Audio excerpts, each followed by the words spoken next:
En el año 1924 se celebraron los Juegos Olímpicos en la ciudad de París. En la competencia de atletismo de la carrera de 100 metros, por la delegación de la Gran Bretaña estaría compitiendo Eric Liddell. Eric Liddell era el hombre más rápido de Gran Bretaña y procedía de Escocia, hijo de 2 misioneros escoceses.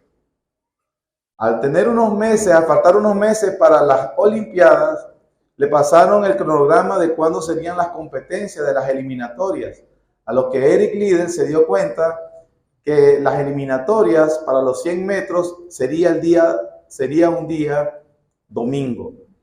Eso lo hizo pedirle a la delegación, al Cuerpo Olímpico de Escocia y de Gran Bretaña, que él no iba a participar porque él no iba a perderse un culto al Señor. Era el día del Señor. Eso, por supuesto, le levantó críticas, problemas y humillaciones, pero al final de cuentas él se mantuvo firme. Pero al faltar tan pocos días para las Olimpiadas, no se podía sacar del equipo y lo que hicieron fue removerlo para otra competencia, la de 400 metros. Siendo el fuerte de él o su especialidad los 100 metros por el sprint tan rápido que tenía. Le apodaban el hombre con las piernas con alas, porque era muy rápido. A pesar de la dificultad, Eric Liddell compitió en la semana en los 400 metros, teniendo como resultado que ganó la medalla de oro. Y también estableció un nuevo récord que no fue roto, sino 56 años después. Eric Liddell es un ejemplo, hermanos, de un cristiano que ha entendido su carrera y que no se deja desviar por ninguna cosa. La Biblia dice, yo honro a los que me honran. El pasaje que acabamos de leer se nos dicen 3 exhortaciones que debemos tener en cuenta acerca de la carrera cristiana. Recuerde que todo el capítulo 12, el autor ha traído la analogía de una carrera como un maratón. Así es la vida cristiana. Ahora, él nos dice ahora 3 exhortaciones que debemos tener en cuenta en esta carrera. La primera es que debemos continuar nuestra carrera sin parar. La segunda es que debemos ser diligentes en nuestros deberes. Y la tercera es que debemos vigilarnos unos a otros. Vamos inmediatamente a la primera exhortación. La primera exhortación que dice el autor acá es que continuemos nuestra carrera sin parar. Eso lo dice los versículos 12 al 13, que dicen, por lo cual, levantad las manos caídas y las rodillas paralizadas, y haced sendas derechas para vuestros pies, para que lo cojo no se salga del camino, sino que sea sanado. La primera exhortación entonces que el escritor nos hace es, no debemos detenernos, no debemos parar nuestra carrera cristiana, aunque estemos a punto de tirar la toalla. ¿Siente esa sensación? ¿Ha pensado usted seriamente en que quiere abandonar su carrera? El autor le está diciendo acá, hermanos, no lo hagas. La descripción que dice el versículo 12, donde él nos menciona manos caídas y rodillas paralizadas, es evidente una imagen de extremo cansancio. Nos recuerda que hay fatiga espiritual y emocional. Inclusive el autor sabe que su audiencia está experimentando eso. Anteriormente, en el versículo 3 del mismo capítulo, él dijo que debíamos poner nuestros ojos en Jesús para que nuestro ánimo no se canse hasta desmayar. Y en el versículo 5 dice que la disciplina del Señor, cuando la recibimos, no desmayemos cuando somos reprendidos por Él. En el versículo 13 hace una referencia a una pierna coja o a un miembro descoyuntado. Es una imagen de agotamiento extremo. Es una imagen de que del efecto incapacitante del desánimo espiritual. Y eso es lo hermoso de la Escritura, hermano. Aquí reconoce que hay etapas en la carrera cristiana donde los creyentes de alguna forma sentimos cansancio extremo, fatiga emocional, desánimo espiritual, agotamiento emocional. En fin, deseamos sinceramente tirar la toalla. El escritor nos está diciendo, no lo hagas, sigue adelante, no desistas en tu carrera hasta que llegues a la meta, la cual es Dios mismo. Ahora, ¿cuál es la razón para esa exhortación?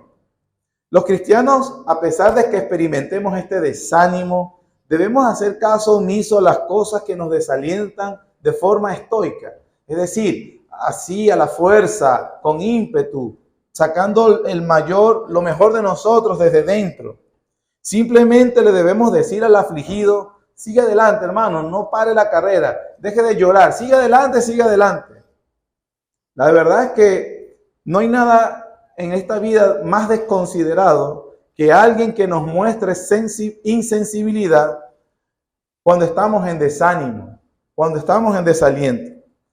Debemos evitar ser personas así. La verdad es que tenemos que tener en consideración eso. Ahora, si la Biblia dice, sigue adelante y corre, ¿por qué lo dice? ¿Es insensible con el ejemplo que estoy diciendo? Por supuesto que no. La palabra de Dios nos da una razón, un fundamento con el que podemos agarrar esperanza y ánimo y en verdad poder seguir nuestra carrera. ¿Cuál es ese fundamento? Las tres primeras palabras del versículo 12 nos los dicen. Ahí dice, por lo cual. Esas tres palabras, por lo cual, son una conjunción coordinativa que sirven de enlace entre el párrafo anterior y el actual. Es decir, el autor nos está diciendo, debido a lo que yo les he dicho anteriormente, entonces cobra ánimo y continúa en tu carrera cristiana y no hagas caso a los deseos o a la tentación de abandonar la carrera cristiana. ¿Y qué fue lo que nos dijo el autor? Bueno, él ha estado hablando de que las circunstancias difíciles de la vida, porque la audiencia original estaba sufriendo persecución, presión y muchas cosas que los tentaban a abandonar su carrera, pero él dice que las circunstancias difíciles, desalentadoras de la vida, para el Hijo de Dios, deben ser reconocidas como disciplinas del Señor. Y la disciplina del Señor es evidencia de su amor. Cuando el creyente entiende eso, entonces cobra ánimo y esperanza para continuar la carrera cristiana. El autor, desde el versículo 5 del capítulo 12, ha dicho, no olvides, porque aún no habéis resistido, versículo 5, y habéis ya olvidado la exhortación que como a hijos se os dirige diciendo, hijo mío, no menosprecies la disciplina del Señor, ni desmayes cuando eres reprendido por él. Aquí nos está diciendo el autor que cuando el cristiano se ve en unas circunstancias desalentadoras, o en este caso, como es hijo de Dios, la disciplina del Señor, él le está recordando que él no disciplina arbitrariamente ni caprichosamente, sino que la disciplina del Señor es una expresión auténtica de su amor y de formación del carácter cristiano en sus hijos. Es una imagen de educación con amor para corregir acciones y actitudes negativas. Esa formación solo se da a los hijos legítimos, es decir, a aquellos que el Señor reconoce como suyos verdaderamente. Tengo 3 hijos y los que son padres me comprenden. Si supiéramos o viéramos que mis hijos tienen actitudes y comportamientos realmente negativos y malos o malvados, no es nada amoroso que yo simplemente actúe de forma indiferente. No importa lo que ellos hagan, me da igual que hagan bien o mal. Usted sabe, como yo también sé, que es necesario que por amor yo intervenga en el mal comportamiento de mis hijos. Todo buen padre, toda buena madre realmente disciplina a sus hijos porque al final de cuentas eso es ¿para qué? Para su bien. Note algo. En el capítulo 12 de Hebreos, la palabra disciplina aparece 4 veces. Pero aparte de esta porción, en el capítulo 12, esa palabra solo aparece 2 veces más en todo el Nuevo Testamento. Una es en Efesios 6 y la otra es en 2 de Timoteo capítulo 3, 16. En Efesios se usa para hablar de un padre que educa a sus hijos. Y en 2 de Timoteo habla de las escrituras como útil para instruir en justicia al siervo de Dios. ¿Qué significa esto? Que el escritor entonces llama la atención a los cristianos para mirar bíblicamente las circunstancias, sobre todo las desalentadoras. ¿Y cómo las debemos mirar? Bueno, debemos reconocer que en toda circunstancia la mano del Señor nos está formando con amor en un carácter que se parece al de su Hijo Jesucristo. Así que el aliento, la esperanza no viene en sí por las circunstancias malas. Eso nos haría masoquistas, amar lo malo. No, el ánimo y la esperanza es que tenemos la garantía de que nuestro Dios es tan poderoso que aún usando las circunstancias negativas, Él tiene el poder de transformarlos para que sean medios de santificación de sus hijos. Amén. Por eso es importante reconocer esto, tenerlo en cuenta. Así que un principio fundamental, hermanos, para entender la vida como creyentes y poder tomar esta primera exhortación en serio es, para cobrar ánimo y cobrar esperanza, es que a pesar de que es natural, que por lo general cuando vemos circunstancias desfavorables, tendemos a verlos como señal de que Dios no se está preocupando por nosotros. Al entender lo que la Biblia nos dice, es que reconocemos que no hay nada más lejos de la verdad. Más bien, las dificultades como hijos de Dios constituyen la verdadera señal de que Él nos trata como Padre. Porque si se os deja sin disciplina, sois bastardos y no hijos. Y el poder de Dios garantiza que los que aman a Dios, todas las cosas les ayudan a bien. Así que este es un verdadero tesoro espiritual que si el Espíritu Santo tiene bien en alumbrar en nuestro entendimiento, nos hará cobrar ánimo de tal manera que las circunstancias negativas no son el estándar para medir el amor de Dios, sino que sabemos que el amor de Dios se mide por la cruz de Jesucristo y su sacrificio expiatorio. Y eso me alienta y me da ánimo para seguir mi carrera. Amén. El autor también, en esta primera exhortación, echa mano de 2 versículos del Antiguo Testamento. En el versículo 12 y 13, él está citando a Isaías y a Proverbios. El primero es Isaías capítulo 35. Isaías capítulo 35 nos dice, versículos 3 al 8. Fortaleced las manos cansadas, afirmad las rodillas endebles. Decid a los de corazón apocado, esforzaos, no temáis. He aquí que vuestro Dios viene con retribución, con pago. Dios mismo vendrá y os salvará. Entonces los ojos de los ciegos serán abiertos, los oídos de los sordos se abrirán. Entonces el cojo saltará como un ciervo y cantará la lengua del mudo, porque aguas serán cavadas en el desierto y torrentes en la soledad. El lugar seco se convertirá en estanque y en sequedal en manantial de aguas. En la morada de chacales en su guarida. Será un lugar de cañas y juncos. Y habrá allí calzada y camino, y será llamado camino de santidad. No pasará inmundo por él, sino que él mismo estará con ellos. El que anduviere en este camino, por torpe que sea, no se extraviará.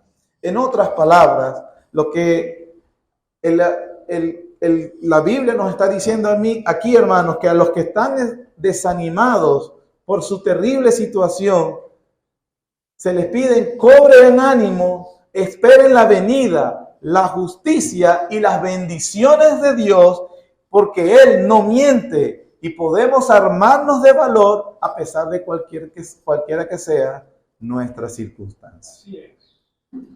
El otro cita es Proverbios 4, versículos 25 al 26. Y dicen, tus ojos miren lo recto, diríjanse tus párpados hacia lo que tienes delante. Endereza la senda de tus caminos. No te desvíes ni a izquierda ni a derecha. Es una imagen también para aludir a la vida justa que le agrada a Dios. El autor entonces se está esforzando en que su audiencia, sus oyentes, sus lectores hoy comprendan y cobren valor en el camino del Señor y no se desvíen ni a derecha ni a izquierda. Sigue tu carrera, cobra ánimo, agarra esperanza, porque el Señor tu Dios no te va a abandonar. Eso en cuanto a la primera exhortación. ¿Cuál es? Continúa la carrera cristiana. Segunda exhortación. Seamos diligentes en nuestros deberes. Eso lo dice el versículo 14. Seguid la paz con todos y la santidad, sin la cual nadie verá al Señor. Aquí en esta segunda exhortación, el autor está reconociendo que no hay nada más agotador, emocional y espiritualmente que estar en conflicto con otros corredores en la carrera. Imagínense que mi meta es allá al final y yo, en vez de estar fijando mi meta y mi fuerza en mi carrera, lo que hago es distraerme con otro corredor y entrar en conflicto y en conflicto. Eso definitivamente merma mi capacidad para recorrer el camino que a mí me corresponde. Estar en conflictos con otros en la pista nos quita la respiración, nos quita la fuerza, la resistencia, la concentración. Definitivamente no vamos a poder cumplir con lo que Dios nos está mandando. Y probablemente esa sea la razón por lo que hayan manos caídas, rodillas paralizadas y caminos desviados.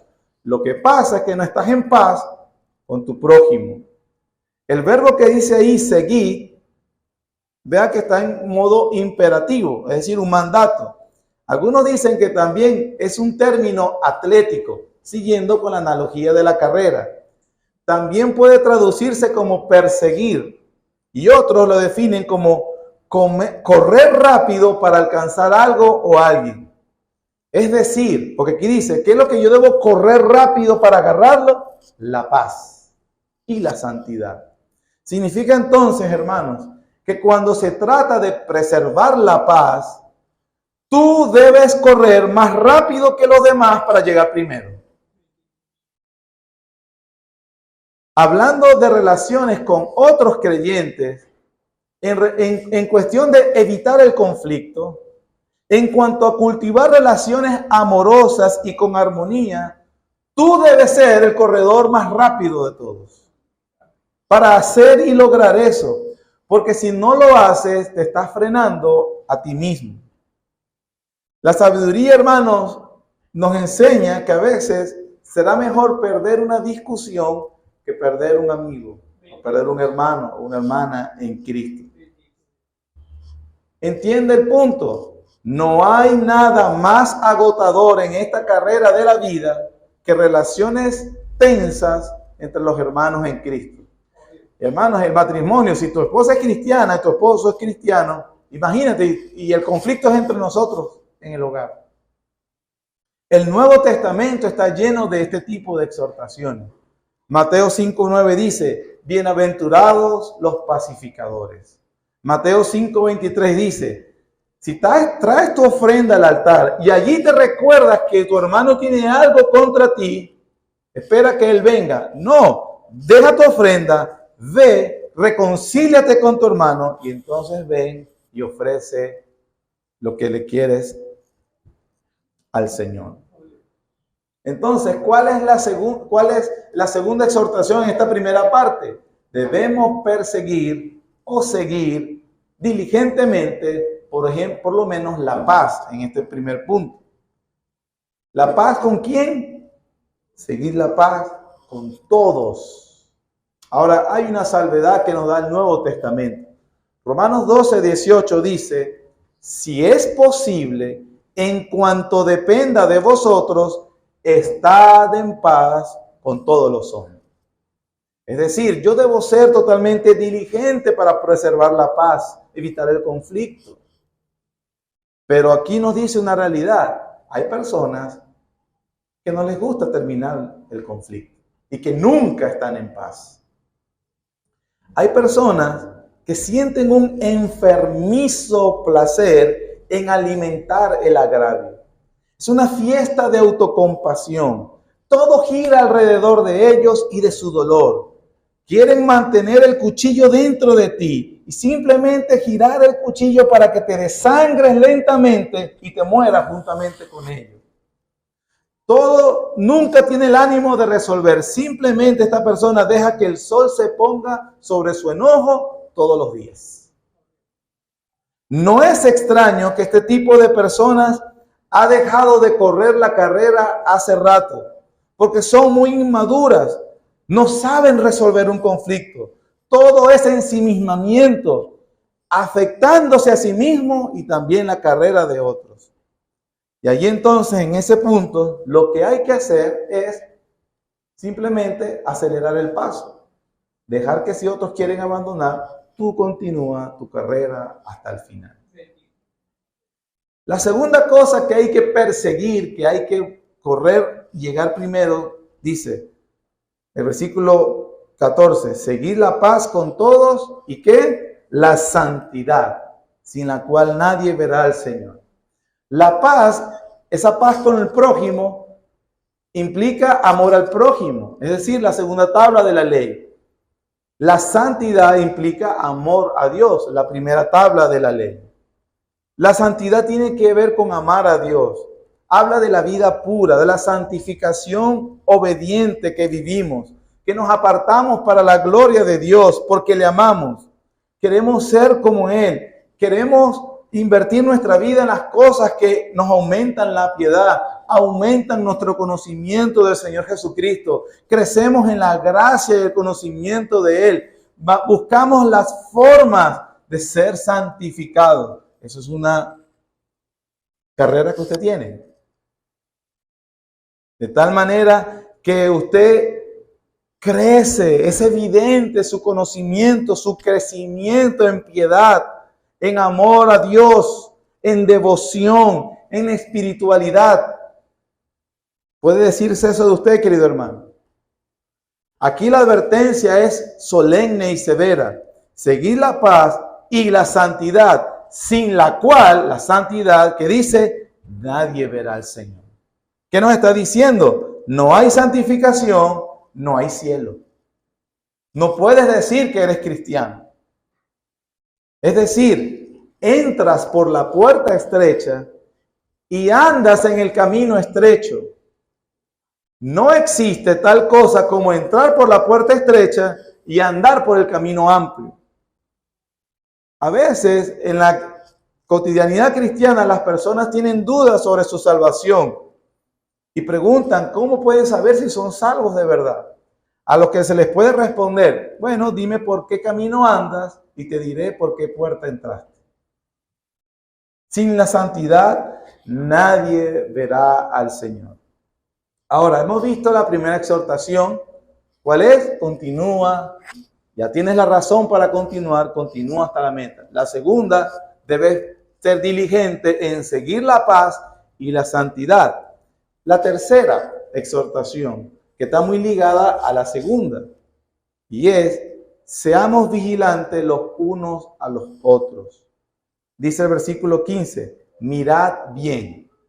Ese verbo es episcopo, de donde viene también la traducción a lo que se llama supervisión o pastoreo, de donde viene inclusive el oficio pastoral. Por eso en algunas versiones se le llama episcopo, o algunos términos, un término latín, es una transliteración al latín que significa sobrevedor, supervisor, o mirar, asegurarse, vigilar, monitorear. ¿Y qué es lo que nos dice el autor entonces en esta tercera exhortación? Mirad bien lo que acabo de decir, no sea que alguno deje de alcanzar la gracia de Dios, que brotando alguna raíz de amargura os estorbe y por ella muchos sean contaminados. No sea que haya algún fornicario o profano como Esaú, que por una sola comida vendió su primogenitura, porque ya sabéis que aún después, deseándole dar la bendición, fue desechado y no hubo oportunidad para el arrepentimiento, aunque lo procuró con lágrimas. La exhortación entonces es, Sean vigilantes, aseguren, supervisen, monitoreense, no sea que queden cortos. ¿Cortos de qué? De que no estamos recibiendo la gracia de Dios. Ahora, la exhortación no es la primera vez que la hace el autor. En el capítulo 2, versículo 1 dice: por tanto, es necesario que con más diligencia atendamos las cosas que hemos oído, no sea que nos deslicemos. Capítulo 3, versículo 12 dice: mirad, hermanos, que no haya en ninguno de vosotros corazón malo de incredulidad para apartarse del Dios vivo. Aquí, cuidado que se van a apartar. En el primero, cuidado no sea que nos deslicemos. Y el capítulo 4, versículo 1 dice: temamos pues, no sea que permaneciendo aún la promesa de entrar en su reposo, alguno de vosotros parezca que no haberlo alcanzado. Entonces es una exhortación también muy solemne de quedarse corto, de que en realidad no se está recibiendo la gracia de Dios o no se ha recibido la gracia de Dios. Eso no se debe a que la gracia de Dios está escondida o que Dios se la niega a los que la buscan honestamente, sino que el texto nos está diciendo que hay un impedimento que evita que recibamos esa gracia. ¿Y qué dice el texto? ¿Qué es lo que nos evita? Dice el versículo 15, no sea que brotando alguna raíz de amargura os estorbe y por ella muchos sean contaminados. Es decir, hay algo que es una raíz de amargura que no permite que yo reciba la gracia de Dios. En otras palabras, es que muchas personas creen que están en la carrera cristiana y en realidad no lo están. Aquí la pregunta del $1.000.000. ¿A qué se refiere el autor con raíz de amargura? ¿Qué es eso que a mí no me deja recibir la gracia de Dios? Bueno, usualmente los cristianos tienden a asociar este término con la ira, el rencor y el resentimiento. Y es como que, mira, no seas iracundo, no seas resentido, no seas rencoroso, porque vas a dejar de recibir la gracia de Dios. Pero la realidad es que muy probablemente no es eso lo que significa. ¿Qué quiero decir? Es verdad que la ira, el resentimiento, el rencor sean frutos de esa raíz de amargura, pero no son la raíz en sí. Así que a veces las personas atacan el fruto, pero no la raíz. Entonces, probablemente alguien resentido, rencoroso o iracundo tiene esta raíz, pero recuerda, es el fruto. Ahora, ¿a qué se trata? ¿Qué quiere decir entonces la raíz de amargura? Se refiere a algo mucho más profundo. Como ya lo hemos visto, el autor de Hebreos cita mucho el Antiguo Testamento. Y en esta oportunidad lo está citando también. Está citando Deuteronomio capítulo 29, versículos 18 al 21. Deuteronomio 29, 18 al 21. Dice la palabra del Señor: no sea que haya entre vosotros varón o mujer, o familia o tribu, cuyo corazón se aparte hoy de Jehová nuestro Dios, para ir a servir a los dioses de esas naciones. No sea que haya en medio de vosotros, ¿qué cosa? Raíz que produzca hiel y ajenjo. Los dos términos significan amargura. Por eso el autor del Nuevo Testamento dice raíz de amargura. Pero ¿en qué consiste? Todavía no lo explica bien. Versículo 19 no lo responde. Y suceda que al oír las palabras de esta maldición, él se bendiga en su corazón diciendo: tendré paz, aunque ande en la dureza de mi corazón, a fin de que con la embriaguez quite la sed. No querrá Jehová perdonarlo, sino que entonces humeará la ira de Jehová y su celo sobre el tal hombre. Y se asentará sobre él toda maldición escrita en este libro, y Jehová borrará su nombre debajo del cielo. Y lo apartará Jehová de todas las tribus de Israel para mal, conforme a todas las maldiciones del pacto escritas en el libro de la ley. Entonces, aquí nos acaban de explicar a qué se refiere el autor con la raíz de amargura. ¿Qué es la raíz de amargura? La actitud de la presunción. ¿Qué es eso? Es la persona que dice, yo estoy bien, Dios está conmigo, es imposible que los hijos de Dios se pierdan. Yo recibí a Cristo cuando tenía 4 años. Pero esa persona anda en dureza de corazón y en terquedad. Es la persona que cree que puede vivir sin hacer lo que Dios dice y decir que Dios está con él, con ella. Eso es presunción. Y el autor de Hebreos dice, esas personas no han recibido la gracia de Dios. Tienen una raíz de amargura. Es la persona que normaliza el mal proceder y se dice a sí mismo, porque dice en su corazón, tendré paz. Tendré paz. La ira de Dios y la maldición de Dios está sobre esa persona. Porque no pueden presumir que se puede vivir a espaldas de lo que Dios dice y al mismo tiempo decir, Dios está conmigo. Eso es la raíz de amargura. Ahora, no solamente es desastroso para esa persona, es un resultado desastroso, no solo para el que tiene la raíz de amargura, sino también para los que los rodean, porque dice el versículo 16, versículo 15. Mirad bien, no sea que alguno deje de alcanzar la gracia de Dios, que brotando alguna raíz de amargura os estorbe a la persona, ¿no? Y por ella muchos sean contaminados.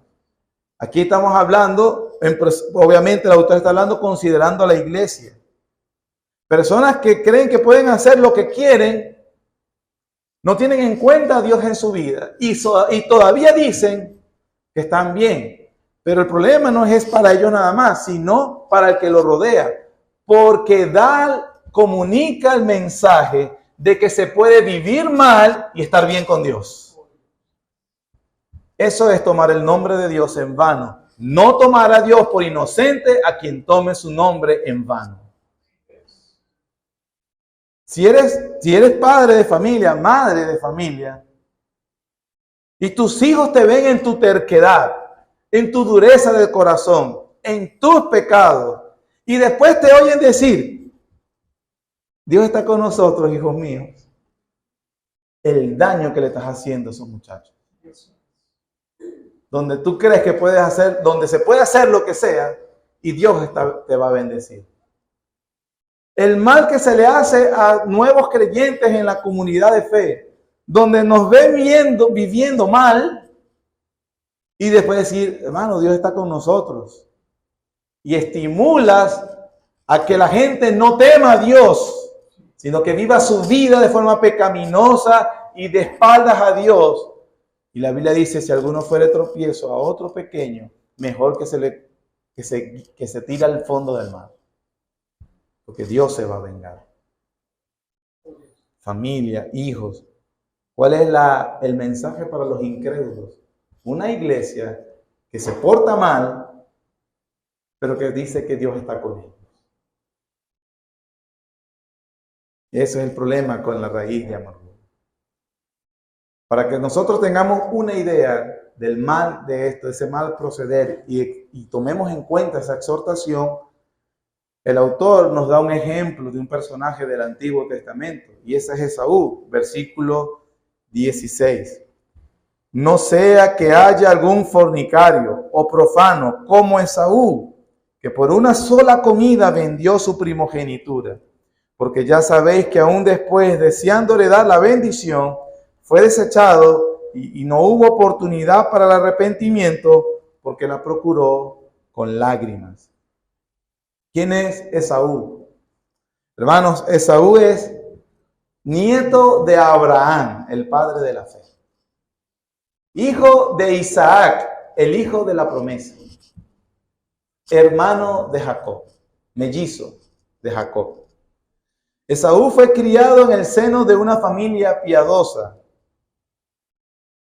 Se nos habla en Génesis bien de sus padres, Isaac y Rebeca. No se nos dice que son perfectos, porque nadie lo era.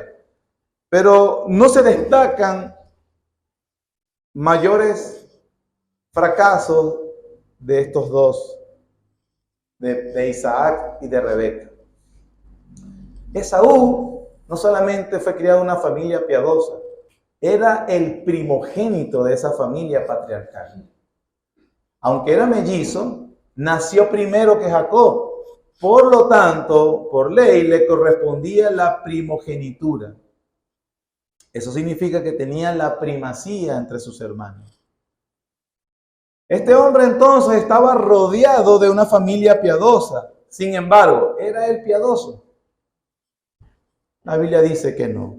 En Génesis capítulo 26, versículos 34 y 35 dice de Esaú: y cuando Esaú era de 40 años, tomó por mujer a Judith, hija de Beeri, Eteo, y a Besemat, hija de Elón, Eteo, y fueron amargura de espíritu para Isaac y para Rebeca. Este Esaú era tan profano que desafiaba la fe de sus padres. Agarró 2 esposas cananeas. ¿Se recuerdan que Abraham iba a buscar esposa a Isaac? Y él dijo: no la agarraremos de los cananeos para no desviar la promesa de Dios. Mandó a su mayordomo a buscar de su parentela. Seguramente Esaú sabía sobre la bendición patriarcal que reposaría sobre él. Pero la Biblia nos dice que él desafiaba la fe. Y que es más, fue de amargura para su padre Isaac y para Rebeca. Mire, como padre le digo, no hay nada más doloroso como papá tener que reconocer que tengo un hijo que es impío. Un impío definitivo. Una persona, un hijo que es para amargura del alma. Una persona que realmente no tiene en consideración a Dios. Es para el dolor de los padres. El autor de Hebreos nos dice que Esaú era un fornicario y un profano. Fornicario usa la palabra, también otro término en otras versiones, inmoral. La intención allí es hablarlo de que era sensual. ¿Qué significa eso que era sensual? Para que comprenda un poco más de una persona sensual. Una persona sensual es una persona que está guiada solamente por lo sensorial. La vista, el gusto, el tacto, el olor, etc. Es decir, es todo lo opuesto a lo mencionado en el capítulo 11. ¿Recuerda? Los del capítulo 11 no eran guiados por lo sensorial, sino guiados ¿por qué? Por la fe y confianza de lo que Dios había prometido. Moisés, por ejemplo, rehusó llamarse hijo de la hija de Faraón y escogió primero los vituperios de Cristo. O sea, alguien que no era guiado por la vanagloria de la vida, los deseos de los ojos y los deseos de la carne. Una persona sensual es eso, alguien que solamente es guiado por estas cosas, alguien que se muestra la vida así, que es la imagen que quiere proyectar. Esa es una persona que no tiene la gracia de Dios. Pero no solamente le dice inmoral, fornicario, inmoral, sensual, sino que también era un profano. ¿Qué significa profano? Profano es lo contrario a lo santo. ¿Qué significa eso? Bueno, que son las personas que tratan las cosas espirituales sin respeto, sin valor. Es menospreciar las cosas de Dios. Es tenerlas en poco estima. Para Esaú, lo importante era ir a cazar, ir a pescar. Tanto así que estuvo dispuesto a poner un plato de comida por encima de la bendición espiritual. Por eso es que es un profano. Según el versículo 16 nos dice que vendió su primogenitura por una comida, un plato de lentejas. ¿Qué significa la primogenitura? Porque alguien solo revela tu desconocimiento. Y bueno, ¿cuál es el alboroto por no querer la bendición de un papá? ¿Acaso los papás no bendicen a todos los hijos? Eso es desconocimiento, porque la relación paternal de los patriarcas no es la misma que la tuya hoy en día. La Biblia dice en Génesis que los patriarcas eran profetas. Y por ser profetas, sobre todo Abraham, Isaac, y en este caso debería decir Esaú, lo dice Jacob. Eran profetas, como profetas eran órganos donde Dios le había depositado el desarrollo de sus planes redentores. A través de esa línea vendría nuestro Señor Jesucristo. A través de esa familia vendría un pacto con la nación de Israel y luego, más adelante, obviamente, el nuevo pacto. Así que no era cualquier cosa la primogenitura de Abraham, de Isaac y la que recibiría Esaú. Pero él la despreció, tanto así que dijo, ¿y para qué quiero la primogenitura? Igual me voy a morir. Es decir, un profano. No trataba las cosas espirituales con profundidad. Ser la primogenitura significaba ser el hombre de Dios en la familia. Implicaba muchos beneficios espirituales, aunque también materiales, porque por ley, la herencia material, la mitad correspondía al hijo primogénito. Pero el énfasis de la primogenitura era llevar la bandera de la fe de la familia. Pero a ese profano inmoral no le interesaba nada las bendiciones espirituales. Por cierto, hermano, así somos iguales. Cuando usted desprecia un medio de gracia que le da una bendición espiritual por cualquier cosa de esta vida. Un profano inmoral. Note que la sensualidad y la profanidad van de la mano. Donde hay un carácter sensual, el resultado será no mostrar respeto por lo sagrado, por las cosas que a Dios sí le importan. Eso es un profano y un inmoral. Ese es el ejemplo que nos dice el autor para que evitemos. Ahora notemos que hay un desenlace final en Esaú. Hay un desenlace desastroso para aquellos que siguen el ejemplo de Esaú. Versículo 17. Porque ya sabéis que aún después, deseando heredar la bendición, fue desechado y no hubo oportunidad para el arrepentimiento, aunque lo procuró con lágrimas. No se equivoque, hermano. El arrepentimiento de Esaú no fue sincero. Tampoco fue arrepentimiento por su pecado. ¿Por qué podemos decir con tanta seguridad eso? Porque la Biblia dice, el que a mí viene, no le echo fuera. Al contrito y humillado no desprecias tú, oh Dios. Este profano inmoral se arrepintió, no de su pecado. Este profano no lloró por haber ofendido a Dios. Este hombre simplemente lamentaba los beneficios materiales que había perdido por satisfacer sus apetitos carnales momentáneos. Tengo hambre, no me interesa más nada. Un profano y un inmoral. Pero la Biblia nos dice, tengamos cuidado de no cambiar las bendiciones espirituales por las cosas de este mundo. En conclusión, hermanos, 3 exhortaciones se nos ha dado para la carrera cristiana. La primera, continúa, hermano, hasta el final. ¿Sabes la razón? Dios está contigo, no nos va a desamparar. Podemos agarrar ánimo y esperanza hasta la meta. Número 2, mientras vas a la meta, ocúpate sé diligente en tus deberes. Persigue la paz y la santidad, sin la cual nadie verá al Señor. Y en tercer lugar, vigilemos, supervisa que no estemos en una condición como Esaú, con una raíz de amargura que pretende camuflar el mal proceder y decir, todo está bien. Lo siento, la gracia de Dios nunca ha llegado a tu vida. Y como Esaú, y el ejemplo de eso es un Esaú que toda su vida, tú eres como Esaú, yo soy como Esaú, cuando toda la vida está orientado a solo las cosas de este mundo. Y despreciamos los tesoros espirituales.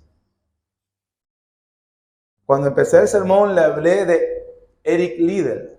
Y usted ahora creyó que el ejemplo de Eric Liddell era porque había sido un cristiano que no fue el domingo a competir, sino que recibió la medalla de oro en la semana en una competencia que no era su fuerte. Pero la verdad es que ese no es el mejor ejemplo de Eric Liddell. Eso fue en 1924 y él tenía 22 años. En el 25, cuando tenía 23, se graduó de la ciudad de Edimburgo en ciencias. Sin embargo, aceptó el llamado que Dios le había hecho para ser misionero a China. En el año 1943, en la Segunda Guerra Mundial, Japón invadió la ciudad donde estaba Eric Liddell. La embajada de Gran Bretaña mandó a que todos sus conciudadanos salieran porque no le garantizaban que pudieran rescatarlo. Su familia, su esposa y sus 3 niñas decidieron, cuando vieron la necesidad, la pobreza y que todos los misioneros se estaban yendo, Eric Liddell junto a su familia decidió, se fueron ellas y él se quedó. Murió 2 años después, encarcelado, desnutrido y con un tumor cerebral. Ese es un hombre que apreció más las bendiciones espirituales que las materiales. Rechazó ganar más medallas de oro que le daba el mundo. En cambio, recibió la corona de vida que su Señor le dio. Buen siervo fiel, en lo poco fuiste fiel, en lo mucho te pondré. Que el Señor, en su gracia, con su poder, nos ayude a avanzar en nuestra carrera cristiana. Si entendiste que estas 3 exhortaciones las puedes llevar a tu fuerza, entonces has entendido mal. Nada de esto viene de nuestro esfuerzo.